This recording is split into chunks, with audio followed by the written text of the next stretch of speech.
Okay, so good morning, everyone, and welcome to our follow-up Super Teacher training number 3, which is on driving better learning with student data. My name is Mahesh Prajapati from the implementation team at Exceed, and with me is Aparajita, who will co-facilitate the training with me today. Yeah, so good morning, Aparajita. Would you like to Good introduce yourself? morning. Yeah. Good morning, Mahesh. Good morning, everyone. I'm Aparajita from the Super Teacher team of Exceed.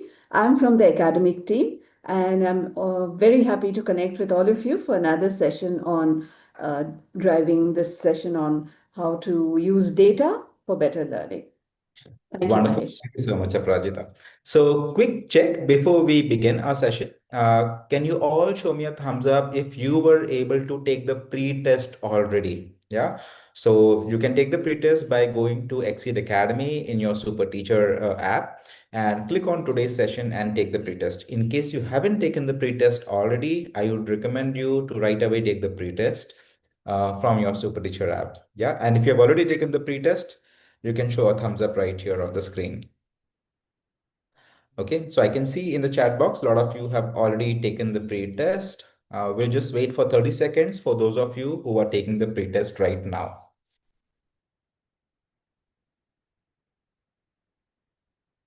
Okay, and once you have taken the pre-test, you can quickly show a thumbs up in your app. There's an option at the bottom to show your thumbs up. Wonderful. Okay, now since all of you have taken the pre-test, let's discuss on what's the agenda for today. Yeah. So what we are going to do today is, so first we are going to interpret assessment data. So we do a lot of assessments in schools, which may be summative, which may be formative. It could be different ways within the classroom. So how do we assess that on a daily basis? So there are 4 parts within the first module. First, we are going to talk about how student skills are being assessed inside the classroom. Second, we are going to see how a Learnometer student report looks like. We will give you a short demo on that. Next, we are also going to talk about how to assess student writing, which is in free response questions. Yeah. Lastly, we'll talk about sharing key insights from the Learnometer. Yeah, I'm sure all of your kids have taken the Learnometer. So using it to the best optimum capability and identifying skills that can strengthen our student learning. In the second module, we are going to talk about how can we use the entire data to drive better learning inside the classroom. Yeah. Now, within that, we are going to talk about what revision practices make learning more effective inside the classroom. So I'm sure you do a lot of revision practices. So would love to hear from you there. Also, we will share some revision practices that help. Post that, we are going to talk about how whole class remediation can take place inside the classroom and thereby enriching the learning. We will also talk about how group and individual revision strategies can be used inside a classroom. And lastly, we will share some strategies that you can implement in your class with respect to using data to drive better learning in the class. Yeah. Post that, we will keep our window open for some questions that you might have. Yeah. So that's the agenda for the day. Yeah. So I will invite Aprajita to lead our first session, which is on interpreting assessment data. Thank you. Thank you, Mahesh. So let me share my screen first.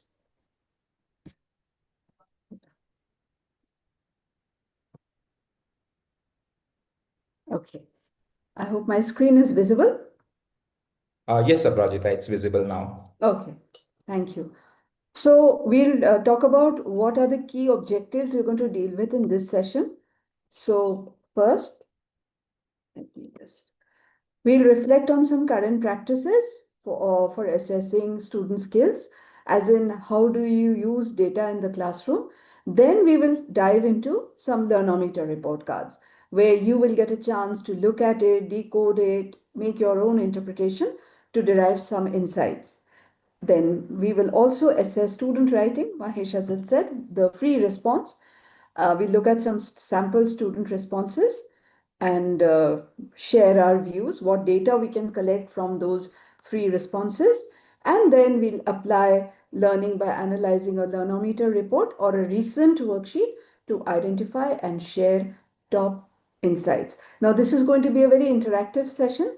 So I would like you to keep your chat box open and share your views freely whenever the floor is open and whenever you have something to share. And in case you want to speak, you could just give us a heads up, maybe raise your hand, the digital hand, and we will unmute you so that you can also share your views orally. Okay? Now, we start with the first interactive section. The question here is, when you look at assessment data from your class, what is the first thing you try to understand about your students? Now, before we open this for chat, I'd like to share one thought that data can be two kinds. One is called qualitative data, one is quantitative data. So quantitative data is mostly about scores and marks and grades, and qualitative data, as the name suggests, is mostly about quality. Now, think about any kind of assessment you've done in the classroom.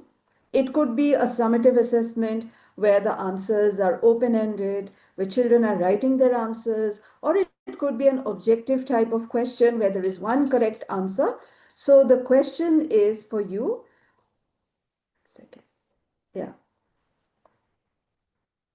My cursor. Yeah, you can see your question on the screen. It would help if you can share your responses on chat. Yeah. So when you look at assessment data, whether it is a short objective type question, a report card you've generated, or a free response writing, open-ended writing, what is the first thing you try to understand about your students?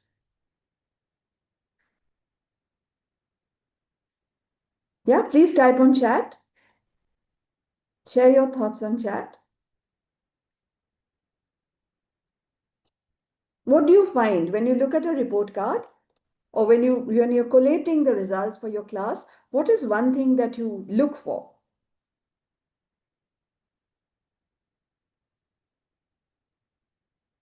Okay, we are getting some responses that first look for patterns. Which types of questions did students find easiest and which were most difficult? That's one response. Can we get some more from you? What is it that you look at when you look at a question paper? Okay, pattern of errors, absolutely. Pattern of which question students found easy, which students found difficult. What else do you look for? Okay, we have another response that I check difficulties in the pattern. Okay. Difficulties as in what kind of difficulties a student has found, you've identified that students are facing. Leelavati ma'am, I suppose that is what you mean. Okay, very nice. How much a student has understood a concept, which means is the student applied what they've learned or just reproduced facts? Questions that student felt difficult to attempt. Yes, very nice. This is okay. So I'll just summarize what I got from you. That you look for patterns on which questions students found easy, which students found difficult, whether they were able to apply their conceptual understanding or they just reproduce facts. Yeah, which questions student found difficult to answer, and then uh, we have to understand their capabilities of studying, writing, observe. We have to observe the mind. Okay. Basically, you're testing whether they've understood a concept, their conceptual understanding. What is it that found difficult? What is the problem of difficulty in a question? These are the things you look for. And also whether how the children have performed. How many of them have, gone beyond which we call exceeding level, how many students are still at the approaching level. So these are the data points that we can derive from any assessment.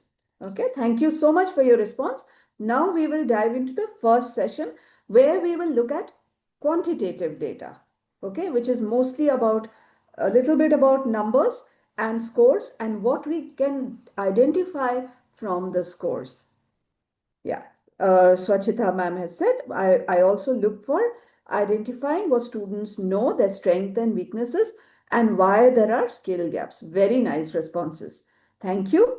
So now what we are going to do is, I'm going to share, there's something wrong with my cursor. Okay. I'm going to share a learnometer report, two learnometer skills report. Okay.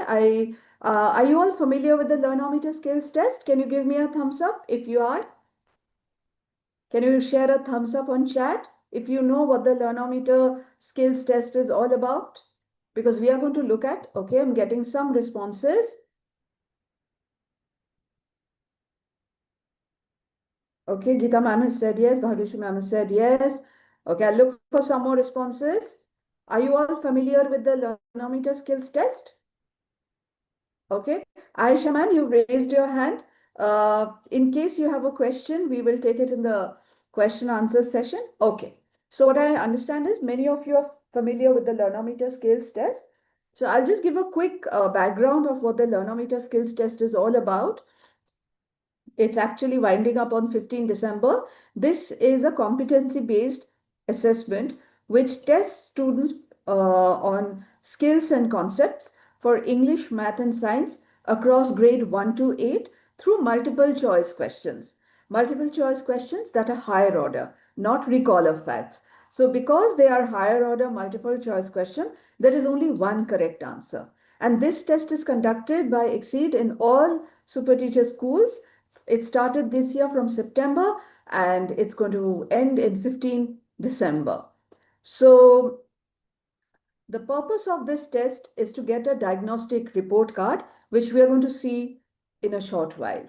And this report card gives you an understanding on where students, the areas of strength, their areas of improvement, on what competencies are they really very good, where are they lagging behind. So it's basically a diagnostic report card. And the purpose of Learnometer Skills Test is to prepare students for similar tests which comes through SUFFLE, or it could be in higher board entrance exams. And also this has multiple benefits. We will not get into those benefits right now. Let's focus on the report card. So after students take the Learnometer skills test, they get a report card. Okay, and this report card is generated 72 hours after the test.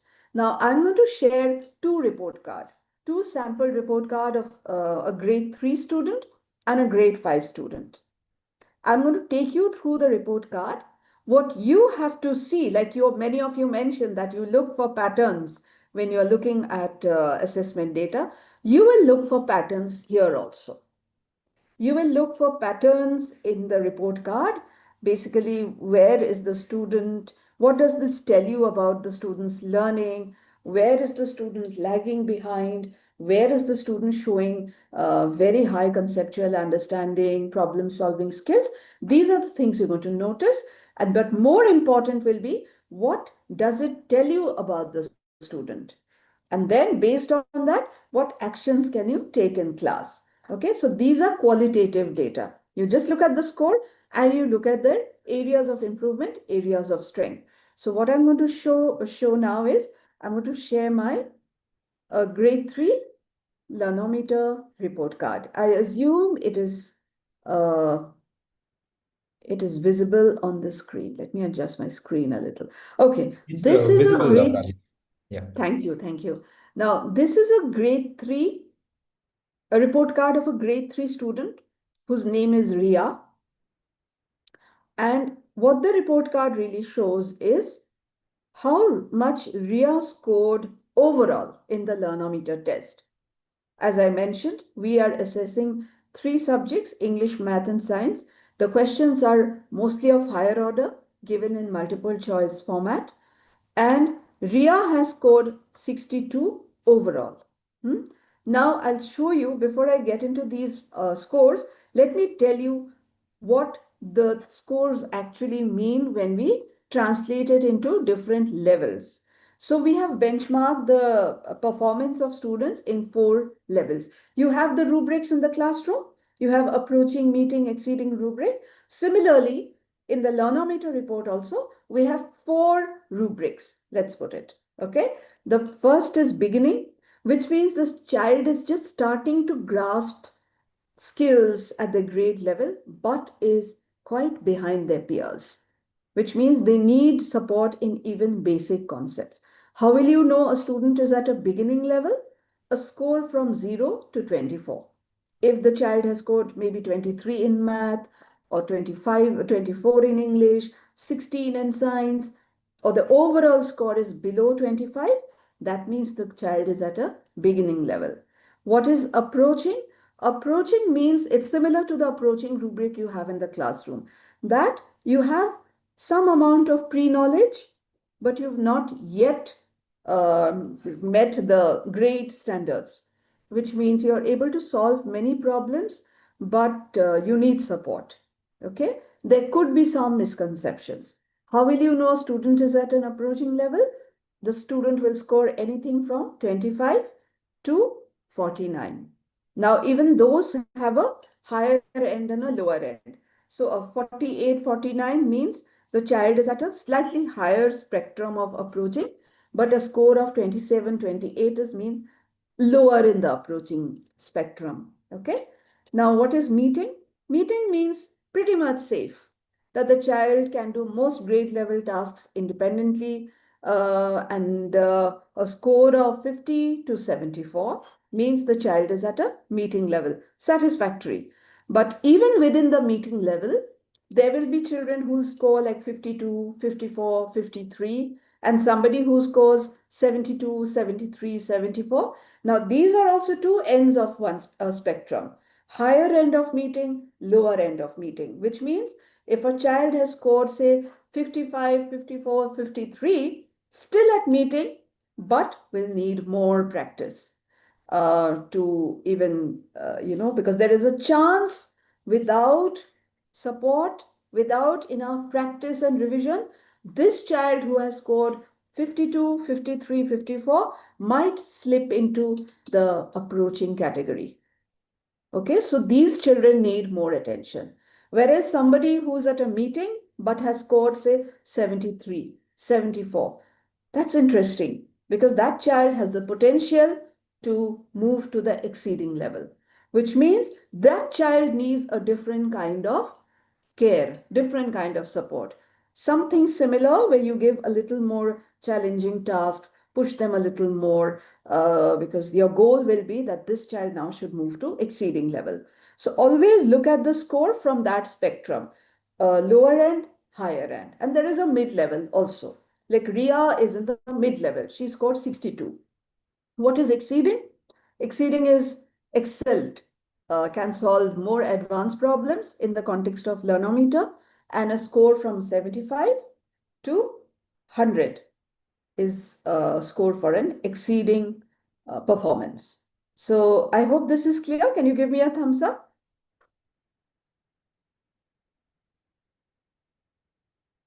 Can you give me a thumbs up if you've understood the four benchmarks? Yes. I can see Abel Raj ma'am, Abel Raj sir, very happy to see you today in the session, sir. Yeah, okay. So let's do one thing. Um, let's look at Ria score. Ria has overall score is 62, which means meeting, middle level meeting. English, Ria has scored 57. It is slightly at the lower end, even though it is at a meeting level. 78, Ria has scored in math, exceeding.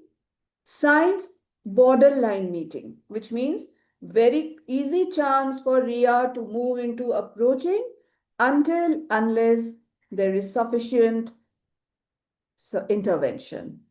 She needs sufficient attention on science. Okay, so this is a mark you will have to see. It's not just the levels, but as I told you, even within those levels, meeting, exceeding, approaching, there will be a higher end, there will be a lower end of the spectrum. So look for those. Now, all the questions in Learnometer are assessing skills. Okay, so the questions are mapped to conceptual understanding skill, problem solving skill, and communicating skill. We'll come to that later, but here you see for conceptual understanding, Ria has scored 69, solving 60, and communicating is 60 again.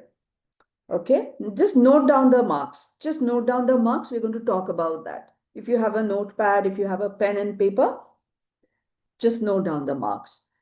English, 57, 78 math, 50 science, 69 conceptual understanding, 60 problem solving, communicating 60. They're very interesting patterns we'll be able to see from this report card. This is an important page of the Learnometer report card because that directly impacts the teachers. Okay? How? Here we are actually giving the diagnosis. We've given the result here, but here we are trying to do the diagnosis. Why? What are the areas where Ria is really struggling with? What are her areas of strength? So this page is very important. Now I would want we give an overall summary of Ria's performance. You can read it, but I think more important is looking at the subject specific summary.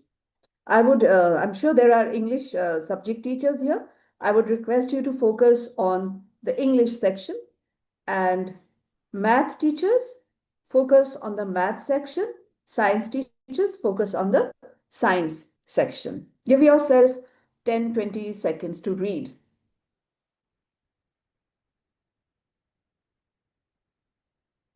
What is her report telling us? In English, then there is mathematics, then there is science. So just make a mental note. If you're an English teacher, you will know that Ria has meeting level expectations and problem solving is strong because she can make predictions. But Ria still has scope of improvement in the area of creative writing, which is directly related to the communicating skill. When we talk of creative writing, this is mostly on also testing their communicating skill. Yeah. Now, math teachers, you can focus on the math aspect. Ria has scored the highest in math, and her communication is really strong. Now, think. Ria's problem solving is not highlighted here, but for mathematics, her communication skill is very strong. Now, you may wonder how is communication skill being assessed in math? So in Exceed, the communication for mathematics and science is mostly about making geometry, whether they are able to express diagrams visually, if they are able to design an experiment. These are all forms of communication where they are able to represent, draw a data, draw a diagram, choose the correct diagram. These are forms of communication. Okay. So some geometric shapes we've not asked them to draw. The Learnometer is not about drawing and writing. They have to choose the correct option. But the questions are given in such a way that they deal with whether the child is able to pick the right diagram, choose the right experimental setup. Yeah, whether it's geometry, whether it's shapes, those are the kind of questions that match with communication skill. Now, this is very interesting. I'm not a subject person for math, but when I'm looking at this mathematics report, I'm able to get some insight on why Ria has scored maybe 78 and why is a score, where has the misconceptions come? Look at that for science also. Her conceptual understanding is strong, and we give an example. These examples are picked from the Learnometer questions, and she has some science misconceptions. Okay, now this is the very important data for teachers. And the last page, we actually show you how Ria has performed with regard to different competencies, different learning outcomes, because a very important part of Learnometer skills test is it is mapped to shuffle. So if all the competencies that are given for SAFL, especially for grade 3, grade 5, grade 8, they all have, these are mapped with learnometer. And that is why we say that when children take the learnometer skills test, 60%, 75% of their preparation is done for SAFL. SAFL is high stakes. Learnometer is not a high stakes. Matlab, you don't really have to panic if the child is not at an exceeding level or it shows the areas of improvement, because this is where they can, it gives you an insight what you can do to help the child succeed in SAFL. Yeah. So this is a page. I won't get into this page because the data is more important from this page. Now I'm going to pause and I'm going to open the floor for your responses and even verbal if you want to share. What pattern do you see in this report card? And what insight, what does it tell you about Ria's um, performance? You can type it in chat. And if anybody wants to speak, you can just give a thumbs up, share a, what is that, digital hands you can show, and we will unmute you. Okay, what pattern do you see? What insight? Many of you said you look for patterns of difficulties, you look whether the child has understood, has conceptually understood. So what kind of insights are you getting about this child, Ria, from this report card?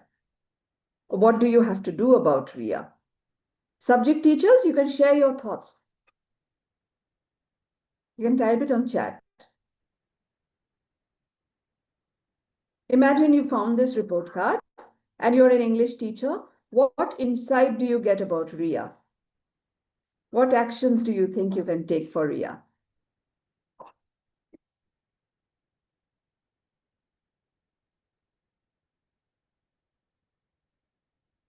So I'm sharing a few responses. For example, see, Ria has scored 57 in English,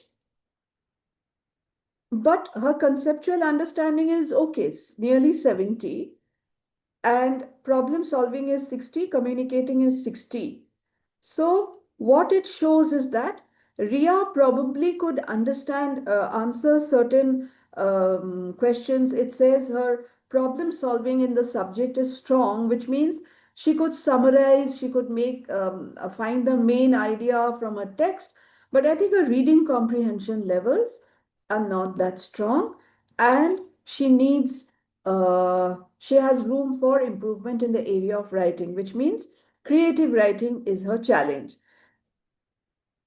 Yes, Kirtana ma'am is saying we can make her write about a particular topic. Yeah, okay. So, which means you are going to focus on her building her creative writing skills, because her creative writing skill, which is related to communication, is probably weak, which is why she scored a little low marks in English. And there will be many questions in Danometer which test their creative writing skill.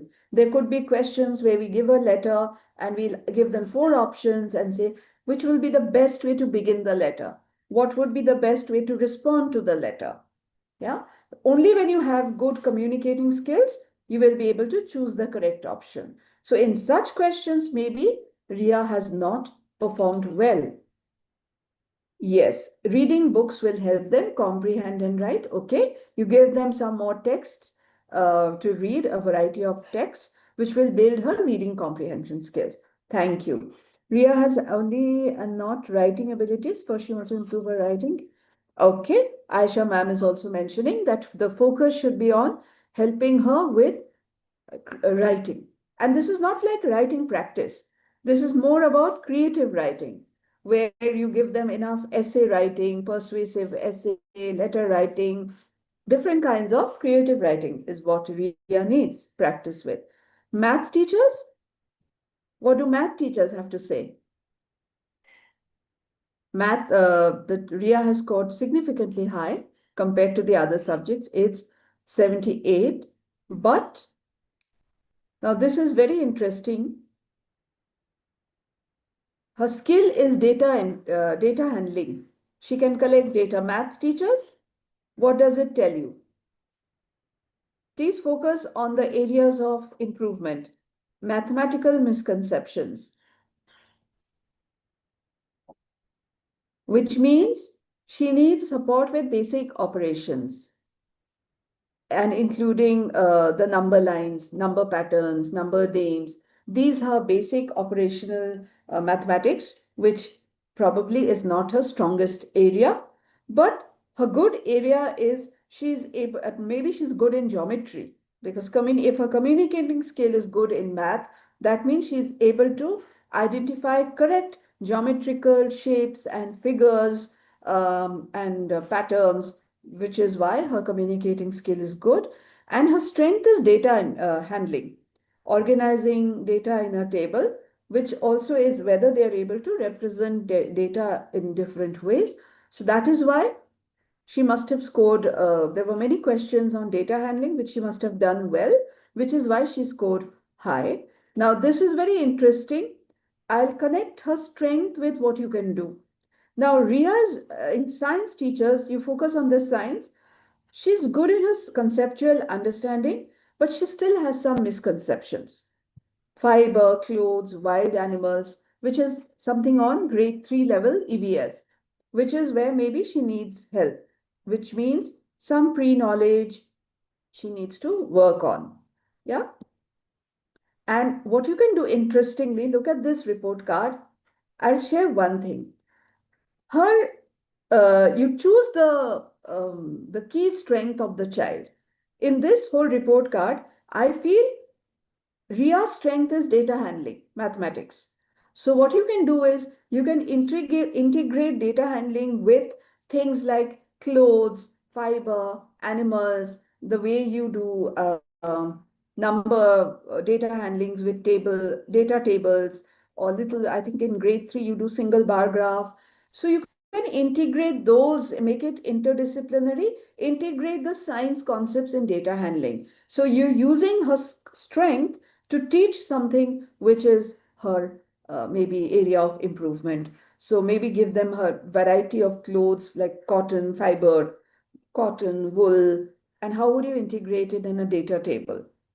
Yeah. So these are some very interesting ways where you can make it interdisciplinary. Use the strength of one subject to teach, say, quote unquote, weakness from the other subject. Yeah. So these are some things you can really focus on. How you can use this report card for a child to find the data and help in teaching learning. Now, what I'm going to do is I'm quickly going to show you a grade 5 report card as well. And this is more like a comparison. Okay. I won't talk much. You just have to see the scores now. This is a grade 5 child, Sarah. Overall score 57, which means middle level of meeting. English, this child has scored high. She's at an exceeding level, borderline exceeding. Mathematics, approaching, which is middle level of approaching, but approaching by itself means that some lot of work is needed for the child. Science is borderline meeting, which means can get into approaching if not adequately supported or given adequate practice and revision. Skills, conceptual understanding is high. Problem solving skills is low, which is probably what explains her low performance in math. Because in math, we also have many questions which relate to problem solving. Communicating is okay, middle level. So I think what saved her is the conceptual understanding. Maybe she answered a lot of conceptual understanding questions for English well. Now let's look at her performance. Her conceptual understanding strong. Again, Ria needs improvement in writing. So writing seems to be a pattern. If you look at the science, conceptual understanding. Okay. The numbers, operations, those may be her uh, areas because she really scored very low. So it's hard to find an area of strength when you get a score of 36, 37. However, the report says she's relatively better in number paths. She can compute the highest common factor, HCF, she can do better. What is it saying about science? Her communication skill is strong, which makes probably because there were questions on designing experiments. So maybe that's what she could do well, but she must be having some science misconceptions.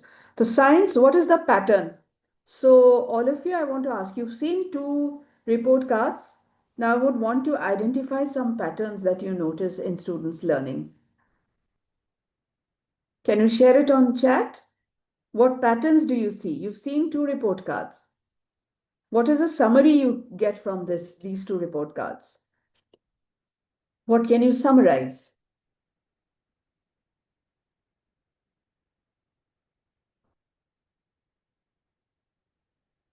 Think about the report.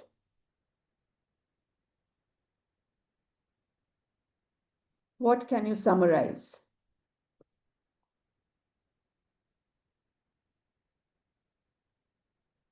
Okay, I'm getting some responses.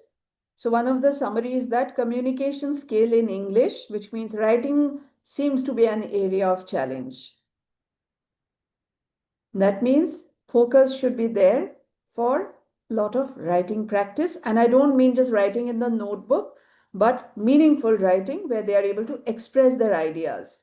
That's what creative writing is all about. Letter writing, essay writing, open-ended answers where they write their views, their thoughts. That is one pattern. What are the other patterns? What are the other patterns you see?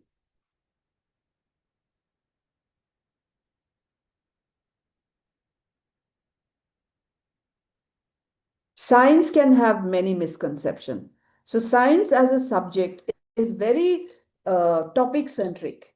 Math and English are more skill centric.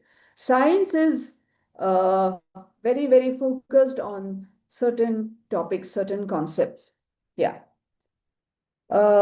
So if the child is not very strong conceptually in science, whether it is, as we can see, pollution, it could be animals, something about plants. So science needs more conceptual understanding. If the concepts are very clear for science, because science is not really, you can give thinking questions, you can make questions which are based on, say, reasoning skill. But for science as a subject, students must be conceptually sound, which means they need to know the concepts very, very well, or let's put it the content, the topics, that there should be a lot of clarity. As simple as that basic, it could be something like friction. There's no two ways, no two opinions about it. So the concept of friction should be very, very clear on them, for them to score high in science. Mathematics, it's a lot about skill. Even if you know the number, you know the operation, but how are you applying it in a context? That is more important. Same for English. There is no topic as such for English. English is all about skill. Are you able to comprehend? Are you able to write clearly? Do you know the grammar rules? Do you know vocabulary, the meanings from context? So they're very, very skill based, mathematics and science, English. Yeah. So therefore, science, whenever you teach, it's very important students should get a strong conceptual understanding. English, it's more about giving them more practice, more revision, more application. Same for math. Okay. All right. Now I'm going to stop. No, I think I'm going to come back to my slide. Yeah, we've already heard from you on this. So now we are just going to look at some student-free responses. Okay, we'll look at some free responses of students and you will see the answers. What a free response? An open-ended question. The child has written their answer. There is no marks, nothing to derive. And you have to see how clearly students have written their ideas. And what evidence do you see of their vocabulary use, their grammar, or the flow of writing? Okay, what does it tell you about their vocabulary, their grammar, and their organization, and which skill gaps stand out? In English, and these are mostly for English, but other subjects will also be able to identify. For example, do they need help in grammar? Are they mixing up the way we write, the organization? Is it hodgepodge? These are the things you'll have to identify. So what I'm going to do, I'm going to share uh, uh, student writing from grade 6. Now, before you read the writing, this was about, let me just show you the question. Let me see if this is the question. No, wait, let me find. Yeah, so don't have to read it. This is the question that came to students. They had to basically read two paragraphs on, I think, environmental cleanliness. They had to compare these two essays and write, it's a compare and contrast, comparing two paragraphs on cleanliness, and then they share their views on what they understand from the two paragraphs. It's about comparing two pieces of writing. So you don't have to read this. Let's look at what children have written. This is grade 6. I would want you to read the response and make your own mental notes. Where is the student really lacking? What strength is the student demonstrating? Any strength in writing? Or what are the areas of improvement? Focus on these.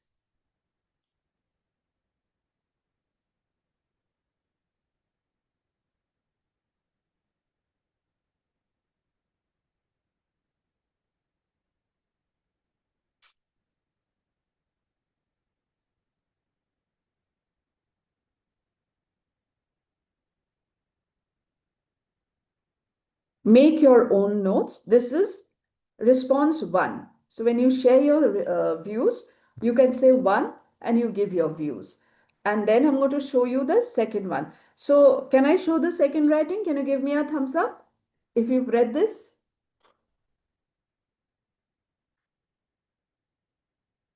Or once you finish, yeah, just give me a thumbs up and confirm.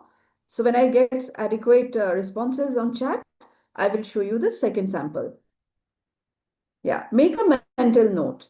Yeah, thank you. Thank you for responding. I'll wait for some more. So in case you're not able to read, I'll read aloud. This writing says, the first essay talks about cleaning our surroundings. Look for the spellings. And the second one talks about the importance of cleanliness and personal hygiene. Second one talks about that we should keep ourselves and our houses neat and clean because dirty surroundings and personal hygiene can make us sick. Whereas the second one talks about that how by unity we can keep our surroundings clean. Both talks about the importance of cleanliness around us and the world. Okay, Bhagyashree ma'am, thank you for your fabulous response. I'm going to share it soon. I'll wait for others to respond. So others, what issues do you see? What are any areas of strength, any areas of improvement? Please share your thoughts. I've already got a response. I want to see more. What is it that you see about what does this writing, what data do you collect from this writing about the child? Okay, I'm getting Kitana ma'am has also shared. Look for other things in English. Okay, English teachers, you can look for the sentence structure. You can look for if there are repetitiveness, what kind of vocabulary is being used, is the text flowing logically, could there have been something better way of writing this? Think from those lines. Yeah. Spelling mistake is very obvious, but we need to look for a little deeper. Ah, Lakshmi ma'am has shared. Yeah, look for something more that, when you write an English text, how do you know that it's a good text? What gives you clarity? How do you start the text? then all that format. Think about it. Think about it. Okay, now I think I'm going to share the second sample. I will share the second sample. Look at this now. I'll read aloud in case you can read.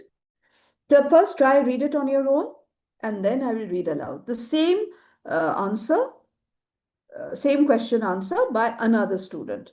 Now look at this text. What are the areas of strength, if there are any? What are the areas of improvement? Then we'll do a comparison. But first, look at it individually.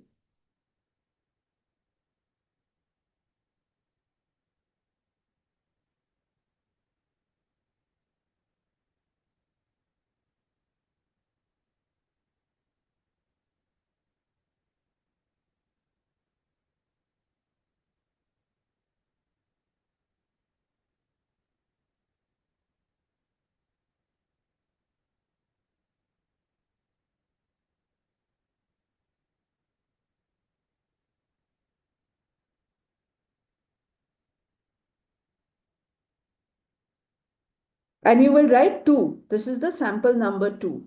When you share your response, then it will be very clear. We can do a comparative analysis.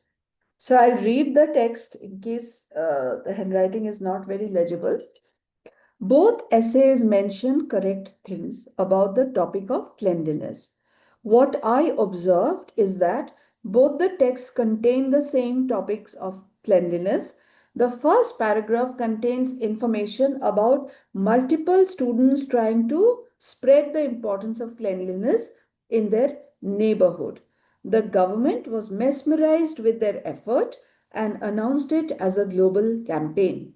On the other hand, the second text tells us about how we can avoid health risks and issues. The second text refers more towards personal hygiene. I strongly believe that both are important and should be considered and not compromised on. Okay, this is the second text. If you have your thoughts about this text, think about the vocabulary, think about the way it has been written, the flow, the sequence. When I read it, did you believe what the writer has written? Does the writing have the power of persuading somebody? Look for these and share your responses as two, and you can share your responses. What strikes you in this text? What data do you get about the student from this text? Okay, again, Bhagashri ma'am, thank you. I'll read all these responses. I'm just waiting for more responses.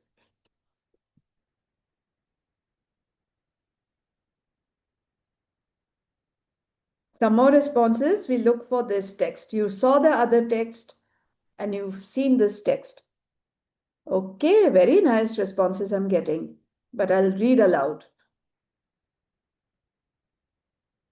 Kirtana ma'am has also shared. Okay.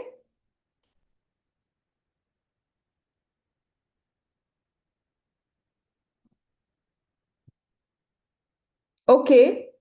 What are the strengths? Anything that you found in this text that you could not find in the other text? I'll wait for one more response. Think.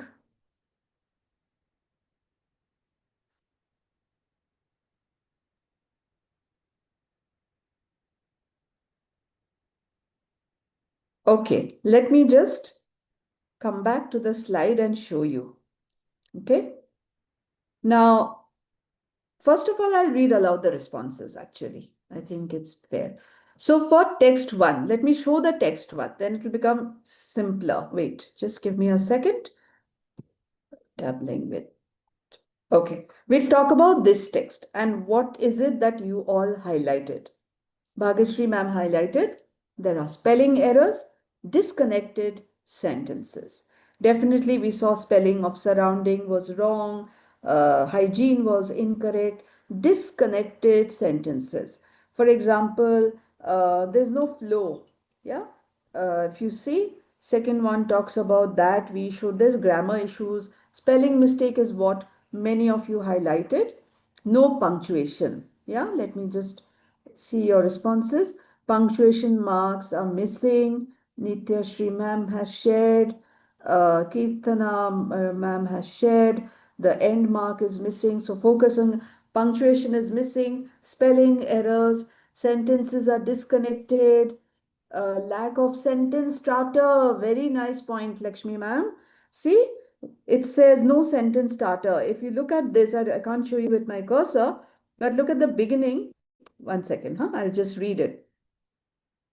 Where is the sentence? It says, second one talks about, after full stop, she's starting with a lower case, and then it's not a proper second sentence starter. The second essay talks about, and here you see, whereas she's put a full stop probably, and then whereas the second one. So there's no proper sentence starter. Okay. So now let's yeah, so Manjula ma'am is saying lot of spelling mistakes, needs to focus on sentence structure and punctuation. That is the overall data summary that we get from this free response. Okay, now let's look at the second response and I will read aloud your views. Okay, first thing is that Nityashri ma'am has said this one is using some describing words. Okay, for example, the government was mesmerized. These are describing words. Okay, and so there is some interesting vocabulary that has been used here. Multiple students. Multiple is a describing word which tells us the number of students. So this definitely uses better vocabulary. Let us see what else. Um, yeah, Bhagyashree ma'am is saying slightly diverse vocabulary. Opinion is stated very clearly, which is a last line. You see, I strongly believe that both are important and should be considered, which means the student really has made her opinion or his opinion very clear. So this is a good point. These are strength of this writing. Then Kirtana ma'am is saying this is very clear with the main idea. This student has summarized the comparison very clearly. They have segregated the two segments the way she said. This is what the essay talks about. There is a main body and finally ends with their own conclusion, their own opinion. Uh, there are still some spelling mistakes which is being highlighted. For example, compromised spelling is not correct. Then sample 2. Yeah, I'm going to read what Aisha ma'am has shared. The writing shows somewhat creative knowledge. Okay, some creative element is there. In sample 1, the writing shows simple sentences, simple thinking. However, according to Aisha ma'am, both of them need a good structure of writing with correct spelling and punctuation. Okay, this is the diagnosis. Sentences not, yeah, okay. So I think it's very nice that you shared these responses. So when you look at these free response answers, it could be in science, mostly question 3, where they write their, it's a higher order thinking question, where it's not just one correct answer. They look for these elements.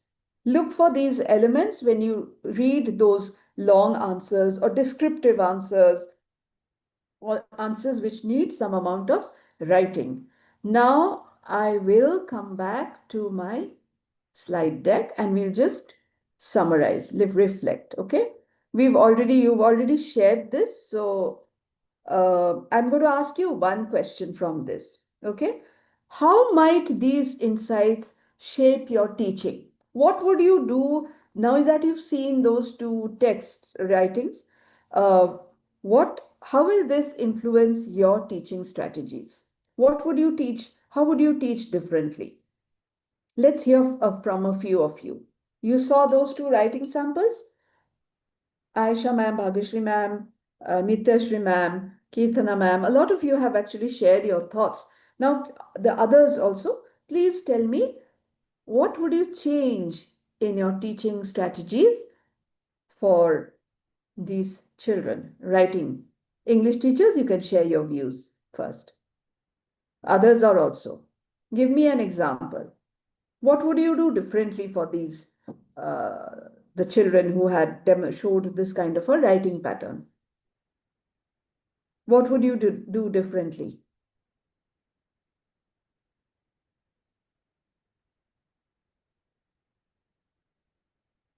Think about it.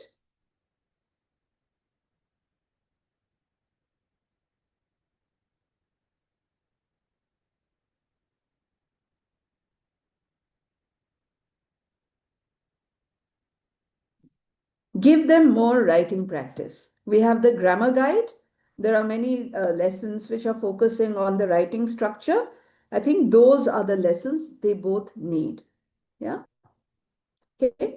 Now we'll do a quick summary of these writings. The first one needs modeling of complete sentences. Meanwhile, yeah, daily we could give them writing practice to improve their writing skills. Kundaviti ma'am is saying. Okay. Need modeling of what does the first writing shows that the sentence structure. Many of you said sentence structure was not good, which means they need modeling of complete grammatically correct sentence. Give them, show them, write it on the board, show them what it means. Pick that their writing, one line, and show how you would write it differently in a complete sentence. You can put it on the board. Second, requires support to use connectors. Whereas also similarly, so one thing which you can do is, yeah, sentence strips. Kirtana ma'am is saying we'll use sentence strips. Yeah, you can do that as an activity. But another thing you can do is when you look at a writing like this, pick up some things and put it on the board and say, okay, this is how you can write it better by using connectors. Pick two disjointed sentences, show them how you can write it using one connector. Of course, they need practice using vocabulary, and more, make them do the word work. So show them a writing and say, um, expose them, ask them if the word is surrounding, what other words can we use instead of surrounding? Pick a word from their writing, put it on the board, and ask them what are different other words, similar meaning words that they can use. This builds vocabulary. Okay, there are two ways of building vocabulary. One is to understand how to use different vocabulary in different contexts. But the other one is also how to build the knowledge of synonyms, how to build their antonyms. So this is what you can put a word on the blackboard and ask them which are similar meaning words that you know of. Yeah. So that you can do. Then needs explicit guidance in proofreading and editing. Yeah, the mainly after they write something, have them go through the spellings, have them go through the punctuation.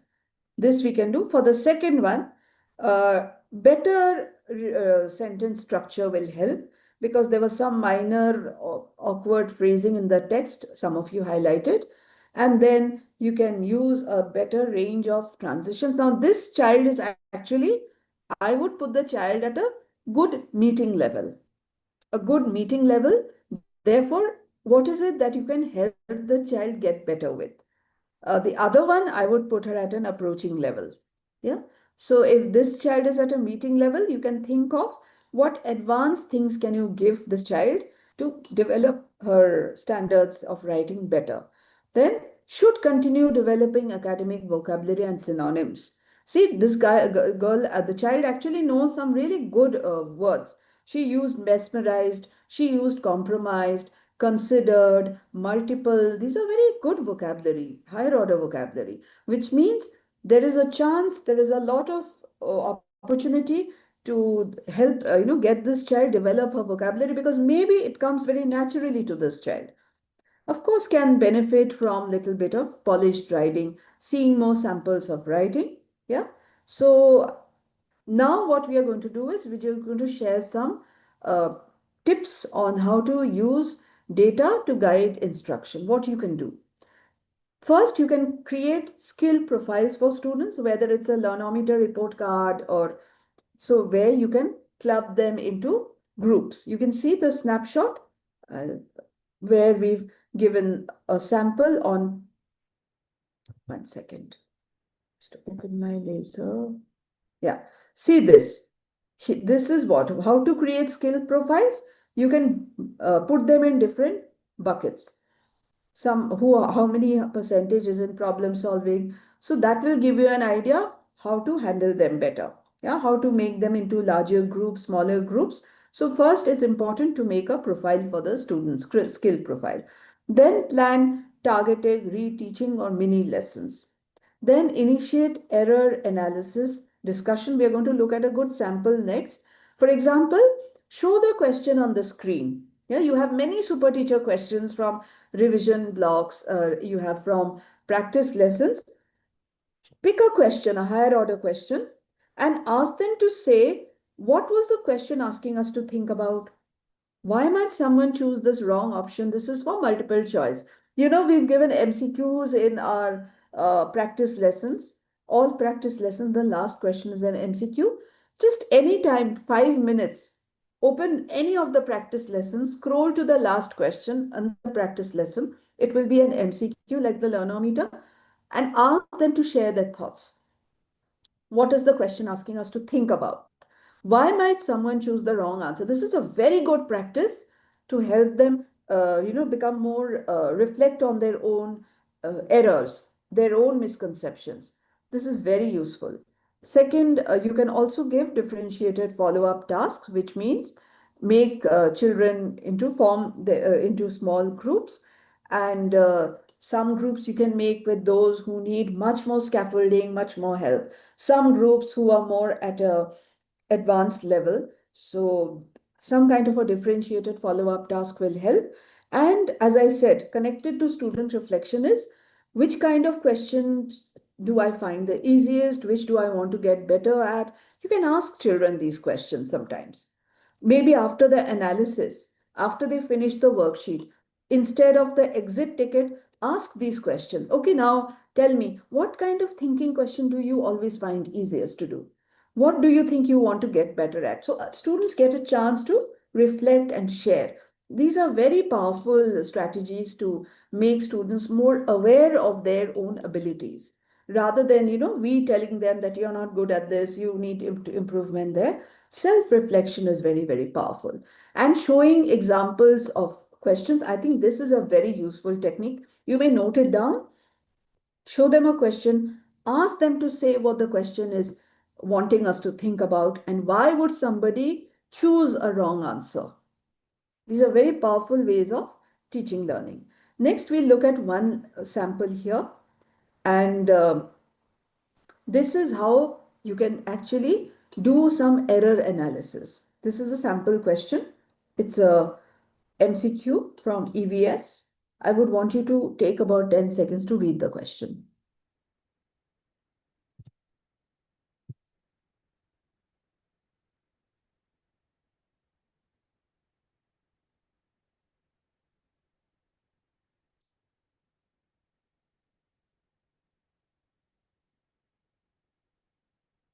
There are four options.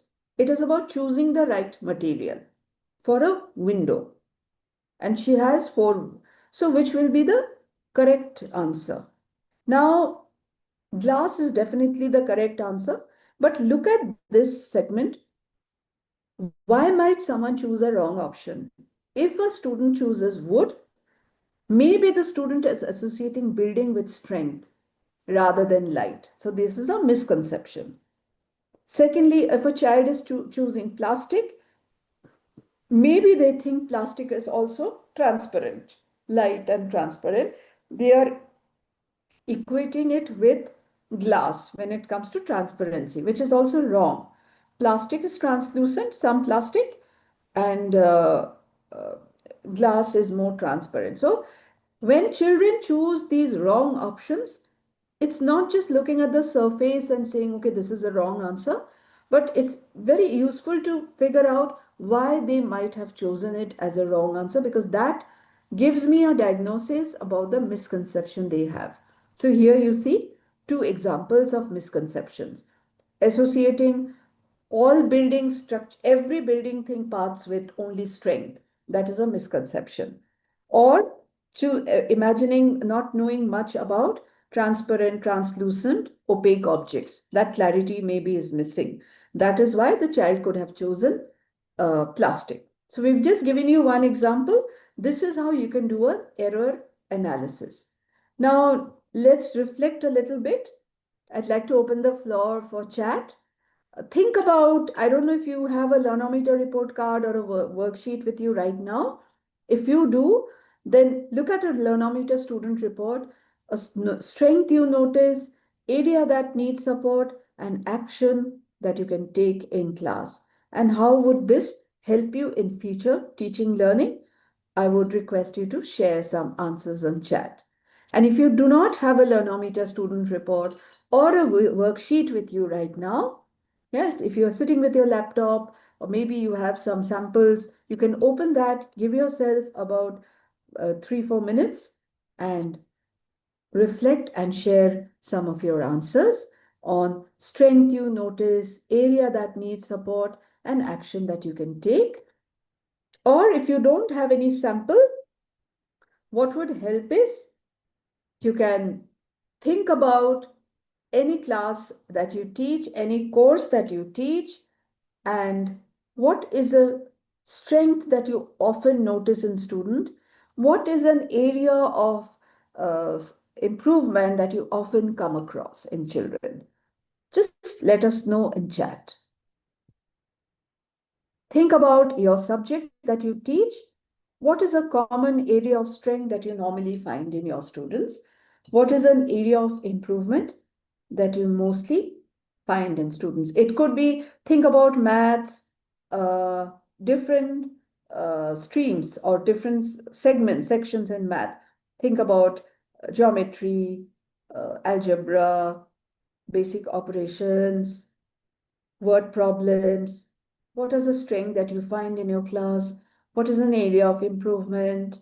Similarly, for science, think about the topics that you teach. There could be biology topics, physics, chemistry. There could be regular EVS topics, plants, animals. It could be on diagrams. It could be on human body, something on energy, something on force, friction. I'm giving you some examples. Yeah, but what is, ma'am, I want to know, what is an area of strength that you notice in your class? Yeah, live experiment is interesting. Students are very attentive, that is fine. But what is an area of strength you normally see in your students? What is an area where they normally struggle with?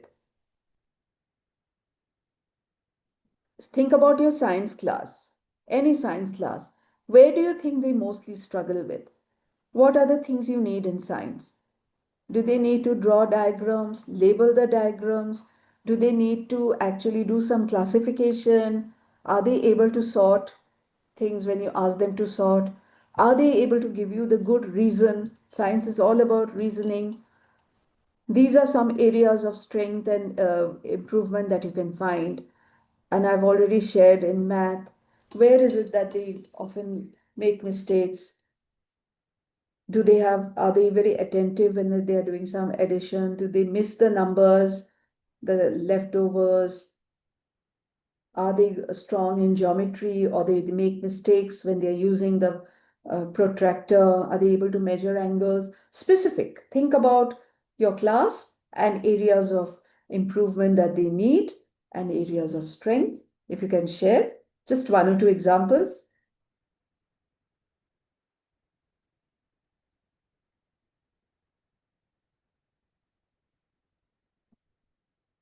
Okay, so some of you say areas of strength is reading comprehension, but areas of improvement is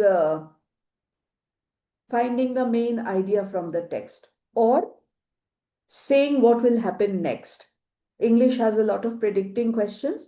So one of you mentioned that making students predict from English text is an area of improvement. They are not very strong in that, but they are able to read basic reading, finding key details that they are good at.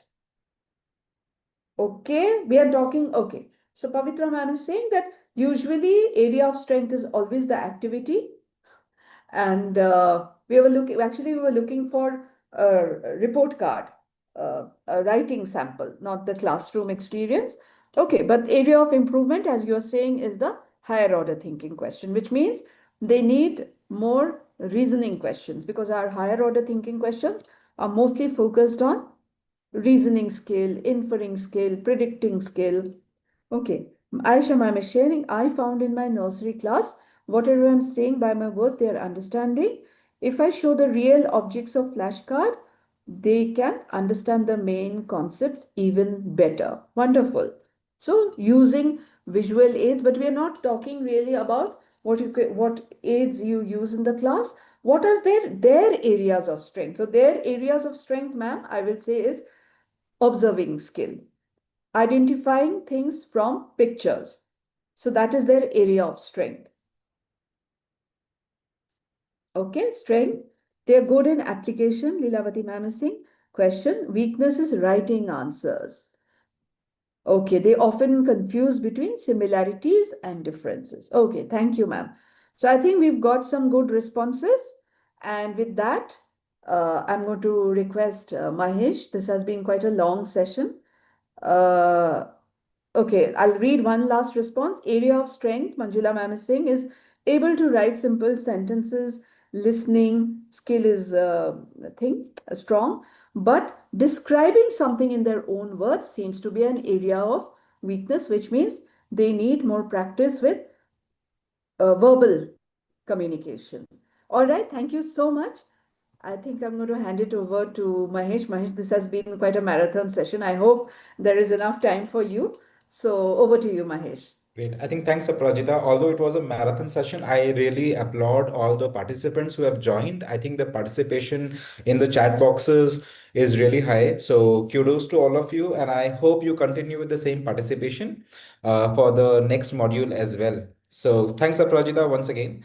So what Aprajita discussed is, we discussed the learnometer report, we discussed free responses, and helped us identify what are some of the top strength and top weaknesses of a class and how do we utilize it. Yeah, so identifying that is the key, and that was the focus of the first module. Once you know what your class needs help with, then we can use that data to help our students better inside the classroom. So that's what the second session is about. Yeah, once you identify overall what your class needs help with, then we can plan around it and help our students to grow further. So our next module is on using data to drive better learning inside the classrooms. Yeah. And what are we going to do in this? In this, we are going to first explore a variety of revision practices that we can do inside the classroom by teachers to support students' learning. Post that, we are going to talk about how whole class remediation, class revision, and enrichment can strengthen student skills. We will also identify some small group strategies, individual revision strategies that we can do inside the classroom. As teachers, it can be really helpful for us. Lastly, we will apply any one revision strategy that we will discuss in our planning for the next week to enhance the overall learning and engagement inside the classroom. So these are basically four different things that we will discuss in our upcoming session. Yeah. But before we start, I want to hear from you. Yeah. So, what one revision strategy that you have used in your classroom that really works well for you? Yeah. And I think it's not only useful for me, but I think also useful for all other participants who are joining us from different parts of the country to know what revision strategy works well for you inside your class. So, would love to hear your responses in the chat box. Yeah. Okay. So Bhagyashree ma'am says mind map really helps. Maybe after the block is over, probably before the block is starting, you can do a quick mind map. Wonderful. So conducting games while revision, a quick quiz game. Okay. Pratibha ma'am says test maker has helped her a lot to do quick revision practice. Okay. Prachi ma'am says bingo games. It can be really helpful in maths, and I think you can use it in other subjects as well. So wonderful. I think a lot of teachers have been using different strategies to do revision inside the classroom. And sometimes it can be very quick, right? It could be some questions from the quiz that you may have created, something from the mental math, which is lesson plan number 5 from maths. Okay, so what we will do now, thanks for sharing all those responses in the chat box.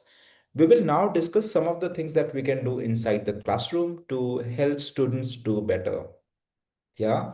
So number one, if you have identified any specific lesson plan, any specific topic that overall students struggle with, the number one thing is, go back to the super teacher, identify that specific lesson plan and help students revise that lesson plan.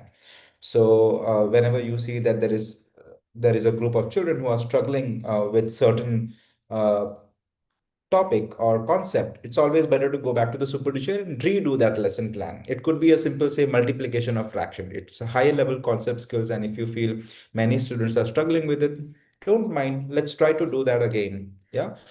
Number two, I think we should always try to use the revision blocks. So what I will also do is take you through the super teacher. Within your super teacher, you will find that after every 5 blocks, you have a revision block. Let's say, let's explore grade 4 maths over here. So this is block number 1, 2, 3, and 4. Yeah. And this is number 5. After 5, I see a revision block. Yeah. And similarly, number 6 to 10, after number 10, I will see another revision block, which is block number 2. So there are 4 revision blocks in the entire year. How are these revision blocks placed, right? So LP, one of the revision block is covering revision questions from block 1 to 3. So there are several questions that teachers can use this to use it as a quiz, play it as a game, ask children to collaborate in a group and share the responses for it. It can also be a quick revision and a quick learning. Similarly, LP2 focuses more on the lesson plan block number 3 to block number 5. Yeah. Similarly, block number LP number 3 in revision block focuses on overall revision for block number 1 to 5. So you have several questions that you can use it in the classroom. Students can answer responses on the board. They can do it in their notebook. They can play it as a quiz.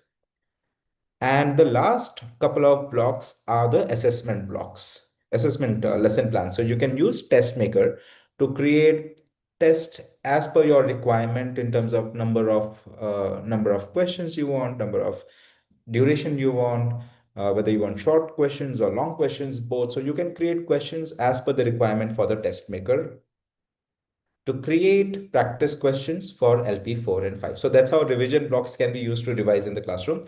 And after every 5 block, you will find those revision blocks. So let's see, after block 15, I see revision block number 3. And similarly, after block number 20, I'll see revision block number 4. So please utilize these revision blocks. This has a lot of questions which cover different range. It has knowledge and understanding questions, higher order thinking questions. So it's going to really help. Yeah. So number 3, after revision questions, I think we should definitely use test maker, which was also recommended in the revision block. I hope all of you are already aware of the test maker, but in case you are not, what you can do is simply go to testmaker.exceededucation.com, testmaker.exceededucation.com. You can log in with your contact number. So the contact number, which is registered with the Super Teacher app, you can use the same contact number on the TestMaker app and log in. And once you log in, you can create your question paper here. Say, for example, you want to create a question paper for social science, which is, okay, let me just quickly reload the app. Perfect. So let's say you want to create a question for social science, grade 4. You can select what kind of assessment is it. You can select the duration for it. You can select the marks you want to give, and then you can also select the blocks that you want to use for the exams. And now since this is 50 marks, I'll use more number of blocks. You can select the difficulty level. You can also select the question type, whether you want short or short and long. And once you select the criteria, you click on submit. Yeah, basis the criteria that you have selected, the test is generated within 30 seconds or sometimes even less. Yeah. And then you review the entire question. And the moment you feel, say, okay, this question probably might not be relevant for my class. So there is a flip option here. you can use this flip option to choose an alternate question. Yeah. Say over here, let's use a flip option here and check if there is an any alternate question. I can choose this and put this inside my paper. So the question gets automatically replaced. Once you are finalized with the question paper you want, you can click on save. And once you save, you can download the PDF version as well as the document version in case you want to make any further changes, right? So both the options are available. You can download the question paper as well as the answer guide. So as teachers, I think we can use this to revise the concepts of blocks that we may have already taught. It can be a great help to revise and in a way practice inside the classroom. Yeah. Okay. So beyond the super teacher, beyond the revision block and beyond the test maker, obviously there are a lot many enrichment activities that we can do inside the classroom. Yeah. So let's quickly have a look at it. Yeah. So these are some small group revision practices and strategies that we can use inside the classroom. We can use games like vocabulary bingo, someone already mentioned in the chat box. We can use math relays. We can also use some story building exercises to make revision a little more engaging and more interacting with in the classroom. We can also do some low stake competitions, maybe organize quizzes, organize some timed challenges, organize group tasks. Now, these will motivate students and create a fun environment as they are doing revision without any kind of pressure. We can also assign prompts which are tailored to their skill levels for mixed ability groups. We can include scaffolding or hints to ensure that everyone is participating in those prompts.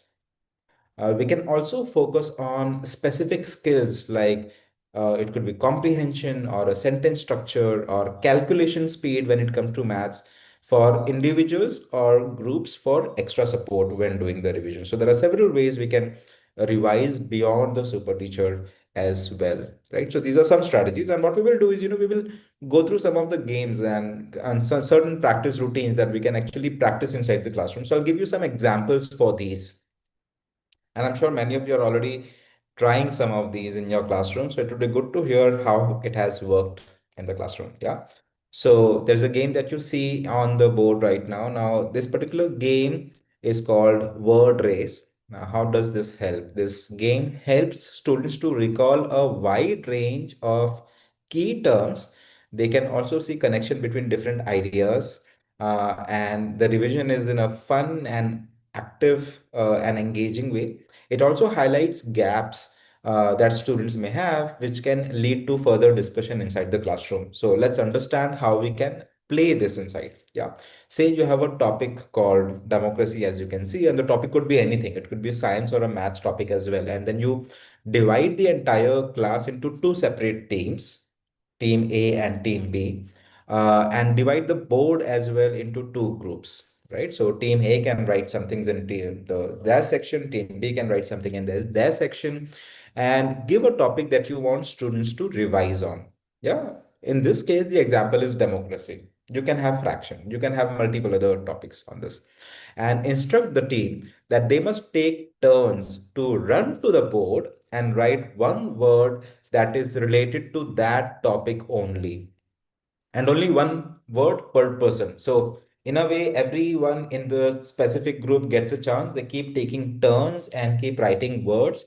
But each group can write one unique word only. They cannot repeat the words, right? So, and after 3 to 5 minutes, once this is done, you can pause and then see who has scored the most number of words, right? The one who has done most number of related words for that topic are the winner. So in a way, they are thinking quick about different words that can relate to that particular topic.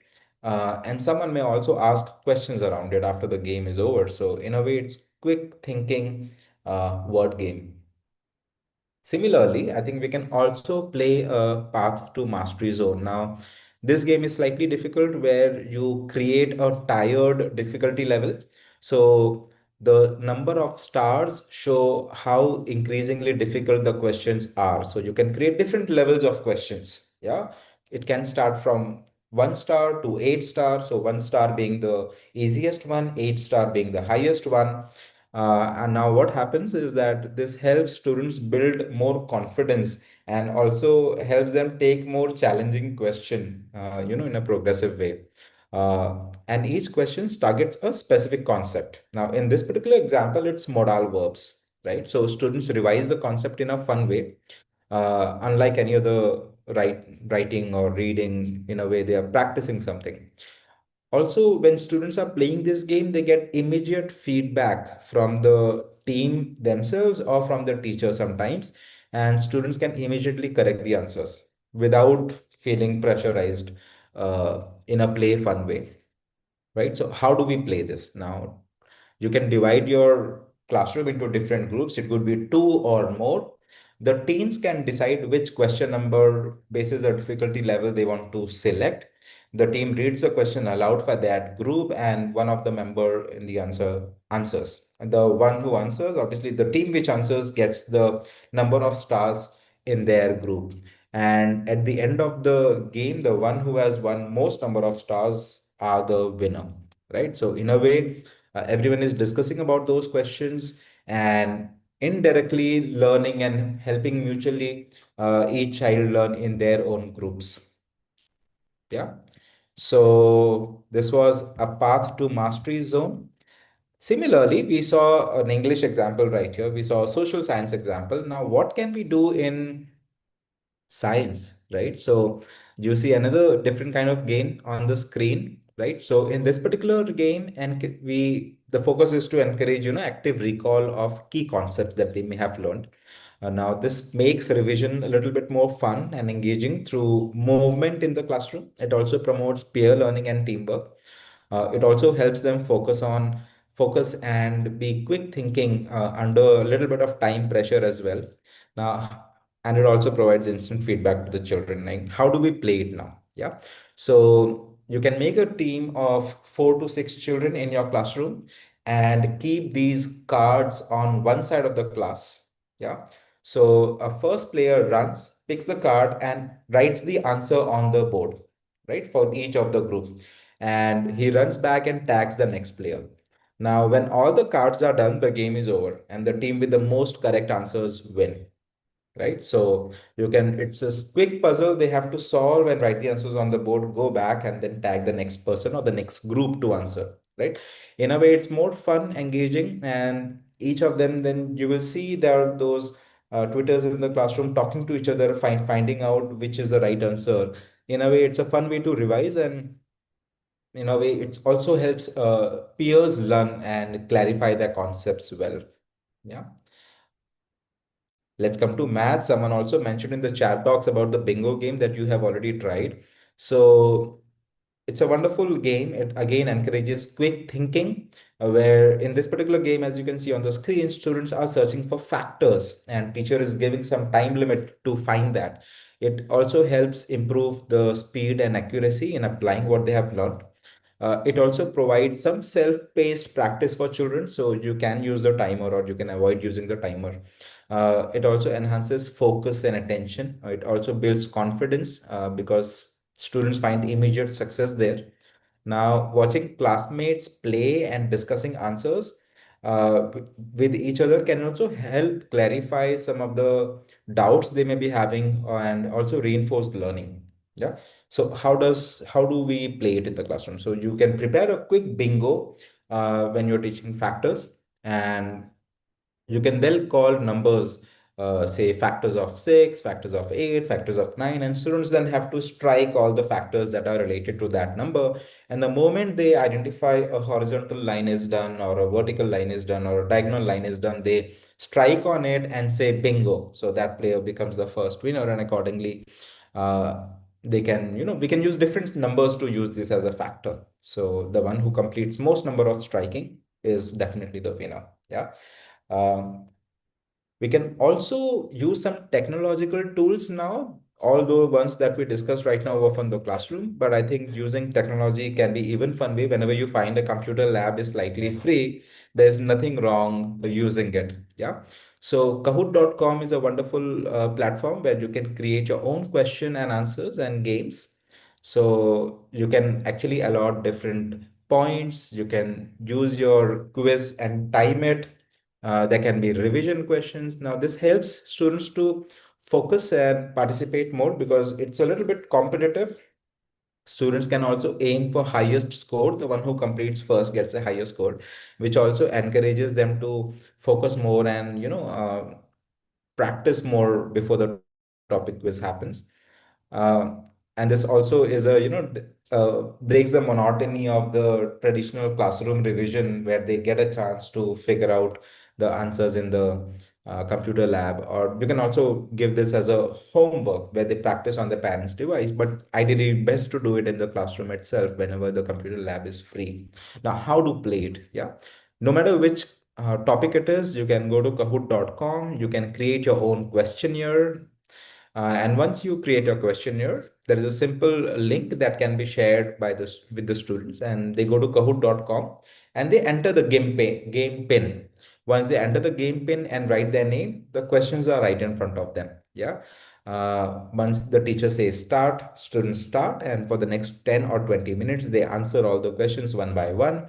And click on send, and they get a leaderboard with the highest scorer at the ranking. So each students can in a way participate to try to score higher in this examination. So these are several games that we can play inside the classrooms to help us do revision really well inside the classroom. Yeah.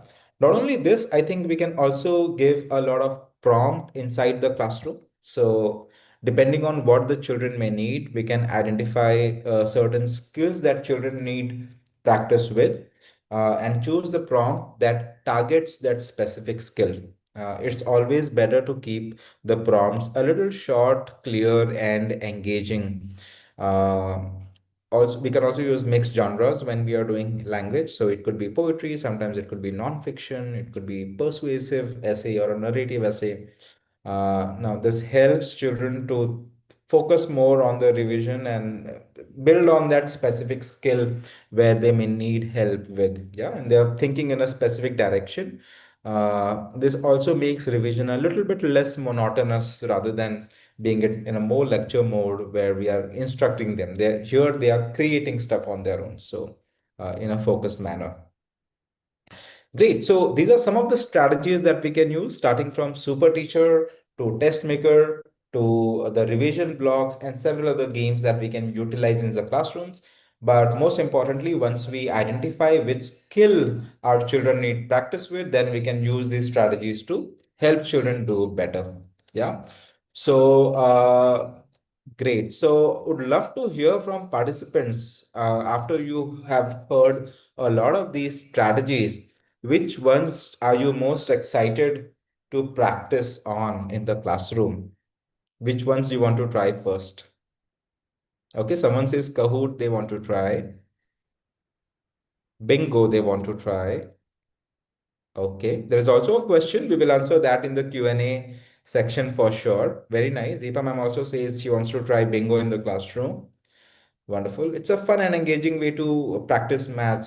So uh, I think maths is also about more trivia. The more you make children think, the more children think better. Sometimes recently, what I've tried in younger grades, grade 1 and 2, I'll ask them a question like, okay, how many zeros make one? And then students keep thinking for a while. They talk to each other for a while, and then they realize, okay, no matter how many zeros they have, it will never make one. So having some kind of thinking questions always help, and using it in a gamified way always helps children think in a more open-ended way. Okay, so what I would want you to do before we move into the Q&A, I want you to think about the next block that you are going to do in the classroom, or any skill that you have identified children need help with. Yeah, in your classroom, basis your learnometer report, basis the written answers that children you assess for the children. What skill do you think your children need more help with? I want to hear that first in the chat box. It could be reading, it could be comprehension, it could be writing independently. What skill do you think your children need help with? It could be place values for mathematics. Yeah, let's type it in the chat box. What skill do you think your children need help with? Before you move into the Q&A, I think it will be helpful to discuss that first.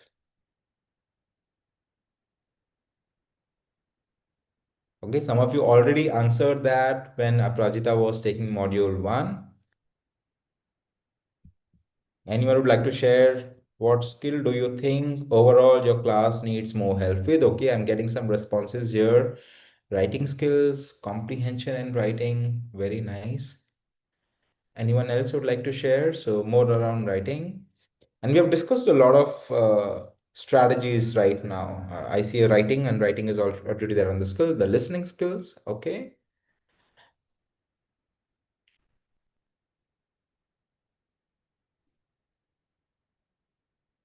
A specific academic skill that your children need help with, okay. Okay, and basis the strategies we discussed, yeah, basis the strategies we discussed, we started with discussing how some superficial lesson plan can be used for revision, the revision block, the test maker, different enrichment activities, the word game, the word to mastery, the bingo game, the Kahoot. Yeah. So, what strategy do you think you are going to use the next week to enhance those skills? Yeah. So, if it's a writing skill, you say, what strategy are you going to use among the ones that we discussed to enhance the writing skill in one of your revision period? What strategy are you planning to use to enhance that particular skill in your next revision period? Would love to hear it in the chat box.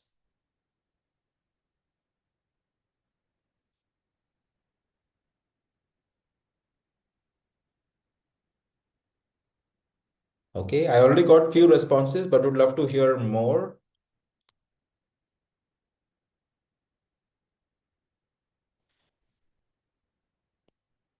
Basis the allometer report, basis the independent writing that children may have done, you may have identified certain skills that children need help with. So what strategy are you going to use to help children practice those skills? So I got few responses now. So some of you are mentioning that you're going to give some jumble words so that students can form simple sentences that can be definitely useful for young kids. Some of you say you will give sentence starters. Again, definitely useful for young students. Okay. Many of you are saying you will use the bingo and the Kahoot options whenever you get free time. Wonderful. So with this, what we will do now is move to the Q&A section.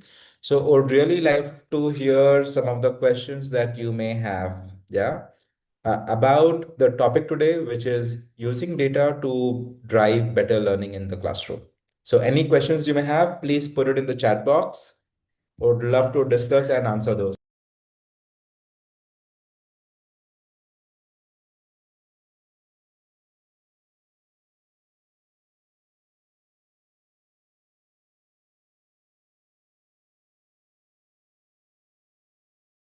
Similarly, Aprajita, if you are here, maybe both of us can answer some of the questions that are coming up in the Q&A section.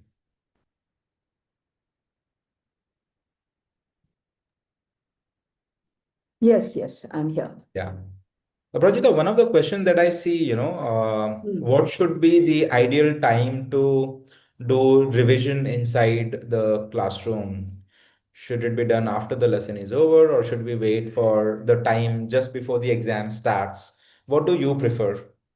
I think revision is a continuous process. So it is always useful to revise something you finished after maybe about 2, 3 weeks. And we've made it actually easy in Super Teacher because after every 5 blocks, we've given a revision week. So I strongly believe that revision should be continuous and not just right before the exams.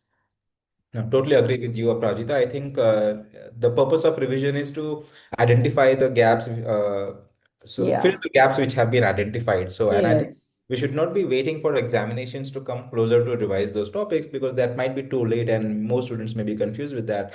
I think whenever you identify a specific gap, you should try to hammer it within the same week and try to use it in a different way and revise those topics so that because every topic is then linked to each other, right? Especially in maths. So If students are struggling with fraction, then adding online fraction gets difficult. So it's very important that you clear that and use that for revision at the earliest. Wonderful. Thanks Yeah, for yeah, and also before, right before the exam, there's so much bulk. true. So there's so much to do. So no, it'll be an overload for children True. We when totally it's agree with you. always better. Yeah. Right. For example, when like education is one, there's music, for example, when you're learning music, whether it's dance, an instrument, or vocals, there's something called riyaz, which is a regular practice. Practice is nothing but revising. Right. So Right. Right. similarly for studies, you need to Right. do the continuous revision, continuous practice, whatever Right. little time. Right. I think one of the questions that I see in the chat box, which is not related to the topic today, but I think I should Hmm. address this. It's about more listening skill inside the classroom. So, Leelavati ma'am, I think you are struggling with, when you are planning to do the action time in the classroom and students are not probably comprehending the steps that you might be saying. So, I think I would suggest two things there. Number one, I think it's always better. I'm sure you're giving clear instructions, stepwise, which is very short and crisp. My suggestion would be asking couple of children to repeat the instructions. Number one, yeah. So when they repeat the instruction, maybe couple of them you can ask them to repeat the instruction. So and students understand each other better. So when one or two children speak, others also quickly listen. Second would be to also write those instructions in a very crisp manner, point wise on the board in case someone missed, right? So if I have to ask them to okay, step number one is to open your page number 26 of this particular block. I will just write page number 26 as an instruction on the board so that students who have missed the instruction can quickly look at the board to understand what are the steps for the activity. So those are two suggestions I would give. Ask students to repeat the instructions. Second is write those instructions crisply on the board, one or two words so that they understand what the instructions are. But yeah, if it's odd timings in between the action, then you might have to use some classroom management strategies or attention grabbers as well. Yeah. Uh, I think Manjula ma'am is asking, how can we improve the writing skill who are at meeting level? Okay. Uh, See, it, practicing writing is a continuous process, but for those who are meeting level, you can just increase the rigor of the concept that you want them to write. So if it's an essay, I would say give them to write persuasive essays, argumentative essays, which are more difficult. So because in the meeting level, you want them now to migrate to the next level. So give them more, paragraphs to write and start with the beginning, middle, end. Those are important. Great. Thanks, Aprajita, for answering that. Any more quick questions that you have? In the meantime, as others are asking questions in the chat box, I would request all of you to ensure that after the session is over, you please go to the Super Teacher app, click on the session for today's date, and click on the post test. Once you complete the post test, you will be able to download the certificate for attending the session today from your app itself. So please ensure that you're not missing the opportunity to download the certification for today's session. These are four simple steps. There are four questions inside the post test, so please ensure you are filling that. Even if you have not filled the pre-test, you will be able to fill the post test, so please don't worry about it.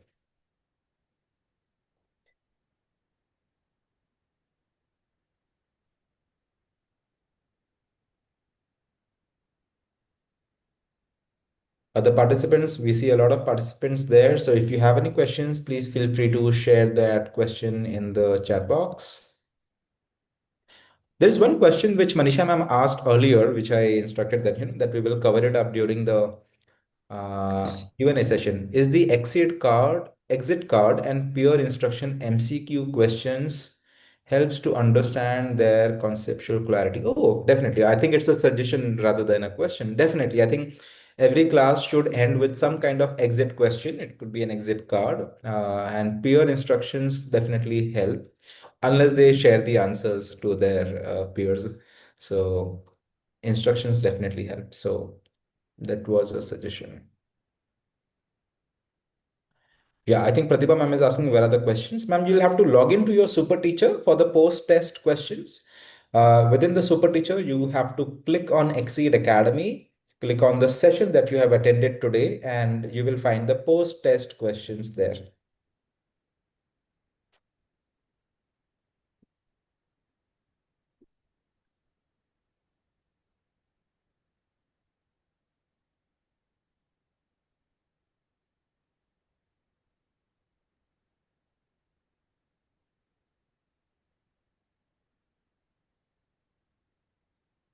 You will be able to see it if you have registered for the session today. If you have not registered, you might not be able to see the post test. Registration for the test is very important.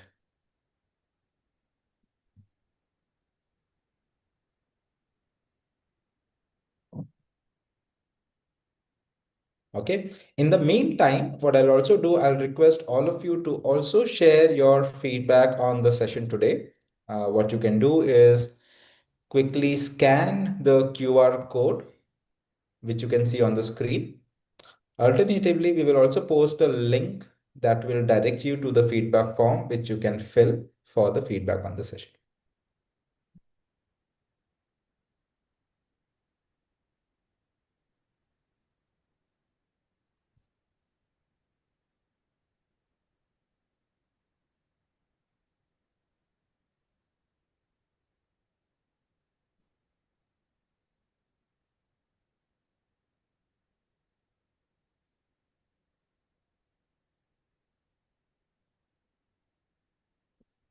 I have also shared the link to the feedback form in the chat box.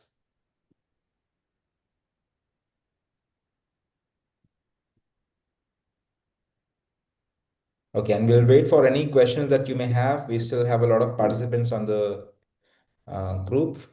Aprachita, you have raised your hand. I think it's No, a... no, Okay, okay, okay, okay. that was a mistake. Okay. We're still waiting in case you have any last question. Classroom, teaching problem, data, questions, assessment.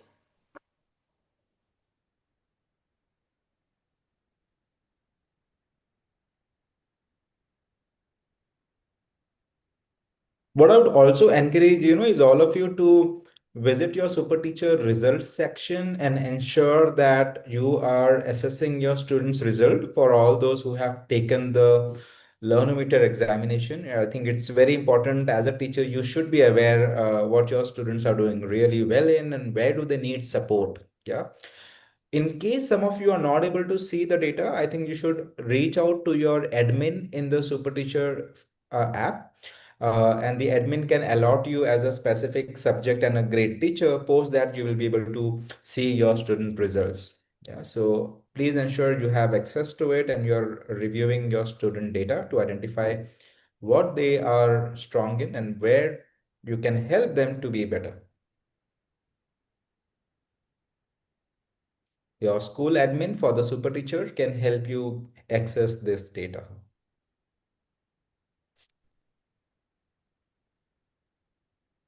Okay, Aprachita, I think there are no more questions for the team. I think Yeah. them are also filling the post test as well as the feedback form. So I'll keep the feedback form on the screen as we move on. Once again, thank you all for joining and being very participative on this Saturday morning session. I'm really happy for that. And good luck for the upcoming weeks. Thank you. Thank you so much. Thank you, everyone. Thank you, Mahesh. Thank you, Aprachita.